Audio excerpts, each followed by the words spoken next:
Hello friends, Nayaswami Hriman here, and it's time to ask a yogi. I would say that among the great questions of humanity is the question of what happens at death and after death. Well, I'm not going to speak as somebody who speaks from a direct personal experience, although my teacher, Swami Kriyananda, said, "Hey, don't worry about death. We have all died 1,000,000 times in past incarnations." On the other hand, I don't think most of us feel that way when we contemplate or have moments and circumstances where we face death, whether ours or loved ones. So, but I think it's valuable for us to remember that we have faced death many, countless times. And of course, that's part of the problem. Some of those deaths were very painful, for one mentally, physically, etc. So this subject is not an answer to one of the questions I typically get, although it's in a lot of questions. Let's talk a little bit about the death experience. I can only summarize what I've learned from Paramhansa Yogananda, my guru, and my teacher, Swami Kriyananda. And the one reason to learn to meditate and to meditate deeply, it's not the best reason, but a good reason, is because that's what's going to happen when you die.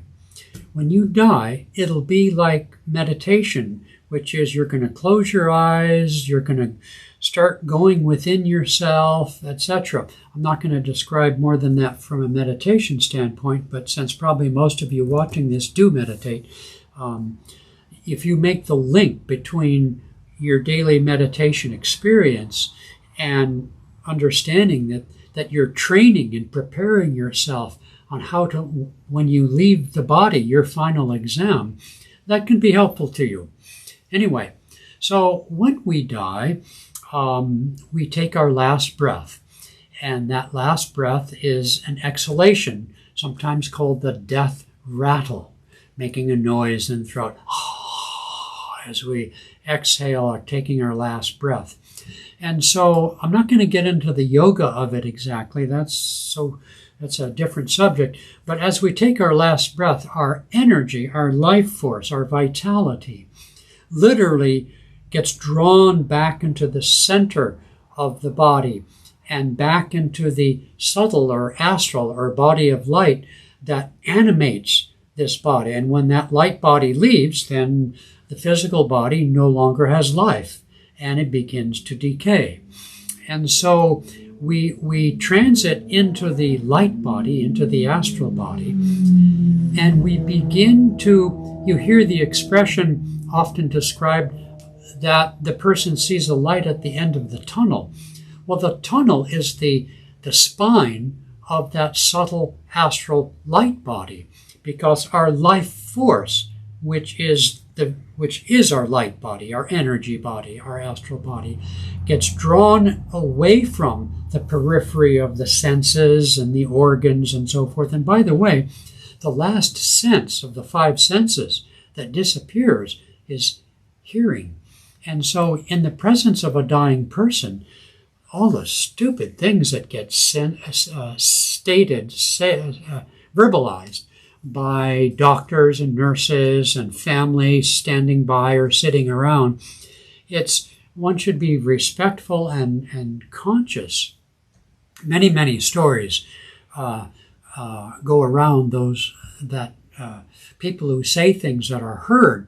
And so as the body becomes numb and you don't taste and smell, etc., you can't feel the body anymore, you might still be able to hear, because that life force, that astral energy, goes in and begins after the last breath.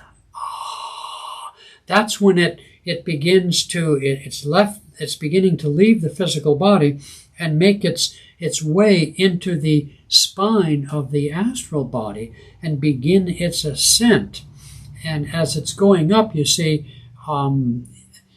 it enters at conception and leaves at death through the base of the brain at the medulla oblongata, which is right next to hearing. And though I've never heard it put this way, it's my understanding or my opinion that that's partly why hearing is the last to go. Anyway, so the energy, life force, intelligence, feeling, consciousness goes into this birth canal, the spine of the astral body, seeing a light.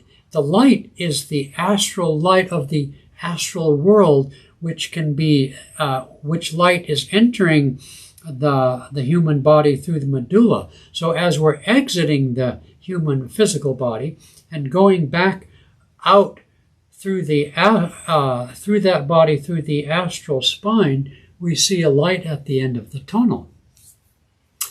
And so just as through the birth canal of the mother in physical birth, there's a constriction of energy, and that can generate anxiety, that can generate fear. Interestingly enough, however, generally when that happens, all physical suffering, from disease or something, is gone, because the body has become numb and the life force has left the nerves and so forth. So there's a cessation of physical suffering, but there can be some mental distress potentially as our life gets constricted into the birth canal. The birth canal meaning you're, in a sense, reborn into the astral world of some people call heaven, and of course the other place there is there too. But anyway, so we go out into that light. Now, when we go into that light, of course, it's like we burst open. And, part of the issue of anxiety is the fact that we're no longer breathing. And so like a fish out of water, that's also part of the process of that can generate anxiety. That's generally just right as the body is numbed, somewhere in the transition between leaving the physical body and transitioning into the astral spine. Somewhere in that process is where the breathing stops, and there can be momentary anxiety around that fact. Okay, so we come out into the light, okay, and the freedom and the burst of, I'm still alive kind of thing that happens is described in many, many different terms. Some people will see a friend or loved one. Some people will have that moment of recollectedness where in a moment his entire life flashes before him, where there might be a being, so there's some presence there that is benign, but as it were reading the book of life to you. These are all kind of metaphors, but that sense of a life review will generally take place right about that moment of your rebirth onto the astral world.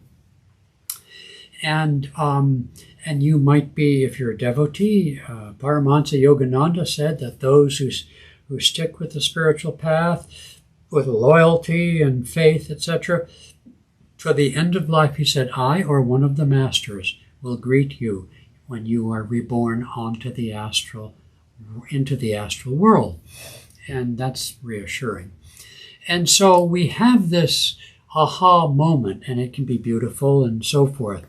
The experiences that happen from that point forward, however, will vary greatly.